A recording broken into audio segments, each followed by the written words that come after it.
வணக்கம். ஆயிஷாவின் செய்திக்காக நான் உங்கள் ஆனந்தன். செப்டம்பர் மாதம் 8ஆம் தேதி 2024ஆம் ஆண்டு புதிய தலைமுறை செய்தி தொலைக்காட்சியில் இந்த பார் நியூஸில் பார்த்தீங்கன்னா ஒரு முக்கியமான செய்தி வெளியாகிருக்கு. இது பல்வேறு ஆசிரியர்களின் கோரிக்கையும் கூட. இதனால் நிறைய ஆசிரியர்களோட வாழ்க்கை வெவ்வேறு விதத்தில் மாறும். தமிழ்நாட்டில் டெட் தேர்வுகளுக்கான தேர்ச்சி மதிப்பெண்கள் குறைக்க வேண்டும் என்று ஆசிரியர்கள் கோரிக்கை. அதுவும் இது முதல் செய்தியாக வெளியாகிருக்கு இந்த மாலை நேரத்தில். இது என்ன அப்படின்றது ஒரு ஷார்ட்டாக பார்த்துட்டு டீட்டெயிலாக ஆயிஷா டீச்சர்ஸ் ஃபேமிலியில் பார்க்கலாம். மற்ற மாநிலங்களில் உள்ளதைப் போலவே தமிழ்நாட்டிலும் டெட் தேர்வுக்கான தேர்ச்சி மதிப்பெண் குறைக்கப்பட வேண்டும் என்று ஆசிரியர்கள் கோரிக்கை. தற்போதைய சூழலில் ஆசிரியர் தகுதி தேர்வு என்பது ஒரு ஆசிரியர் என்பதற்கான தகுதியை நிர்ணயிக்கும் தேர்வு மட்டுமே. தற்போது இந்த தேர்வு ஆசிரியர் பணியை பெறுவதற்கான தேர்வு அல்ல. தமிழ்நாட்டில் ஆசிரியர் பணிக்கான தேர்ச்சி பெற்றவர்களுக்கு மட்டுமே இரண்டாவதாக ஒரு தனி போட்டித் தேர்வு நடத்தப்பட்டு அதில் பெறுகின்ற மதிப்பெண் அடிப்படையில் தற்போது ஆசிரியர் பணி வழங்கப்படுகிறது. அதாவது நியமன தேர்வு குறிப்பிடுறாங்க.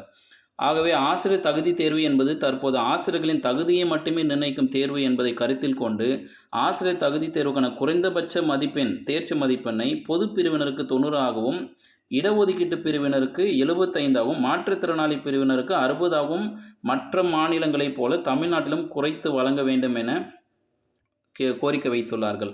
உதாரணமாக ஆந்திர மாநிலத்தில் ஓசி பிற பிரிவுகளுக்கு குறைந்தபட்சம் 60%, அதாவது 90 மதிப்பெண் பெற்றிருக்க வேண்டும். பிசி பிற்படுத்தப்பட்டோர், மிகவும் பிற்படுத்தப்பட்டோர் மற்றும் டிஎன்சி, பிசி முஸ்லீம் இவங்கெல்லாம் ஒரு வைக்கும்போது பார்த்தபோது குறைந்தபட்சம் 50% மதிப்பெண், 75 மதிப்பெண்கள் பெற்றால் போதும். எஸ்சி எஸ்டி மாற்றுத்திறனாளிகளுக்கு விண்ணப்பதாரர்கள் தேர்ச்சி பெற குறைந்தபட்சம் 40%, அதாவது 60 மதிப்பெண் பெற்றிருக்க வேண்டும். ஆந்திராவை போன்றே மேலும் பல்வேறு மாநிலங்களில் இத்தகைய நடைமுறை பின்பற்றப்படுகிறது. ஆந்திராவில் இருக்கிற மாதிரி நாகாலாந்துலேயும் இந்த விஷயம் இருக்கின்றது இன்னொரு பிடிஎஃப் எவிடன்ஸில் இருக்குது. எனவே பிற மாநிலங்களில் உள்ளபடி தமிழ்நாட்டிலும் தேர்வர்கள் நலன் கருதில் கொண்டு ஆசிரியர் தகுதி தேர்வுக்கான தேர்ச்சி மதிப்பெண்களை குறைத்து சமூக நீதியினை மற்ற மாநிலங்கள் போலவே தமிழ்நாட்டில் நிலைநாட்ட வேண்டும் என்று ஆசிரியர் தேர்வு வாரியம் மற்றும் தமிழ்நாடு அரசு முன்வர வேண்டும் என்பதே தகுதி தேர்வு எழுதும் ஆசிரியர்கள் நீண்ட நாள் கோரிக்கையாக இருந்து வருகிறது. நன்றி. இது ஒரு செய்தி குறிப்பு. நாளைக்கு காலையில் கண்டிப்பாக Dinathanthi, Dinamani, Dinamalar, the Times of India, news India, அதுக்கப்புறம் தி இந்து எல்லா செய்தித்தாள்லையும் வருவதற்கு 100% வாய்ப்பு இருக்குது. மீண்டும் இது போன்ற ஒரு செய்தியோடு சந்திக்கிறேன். இது நடந்தால் ரொம்ப சந்தோஷம்.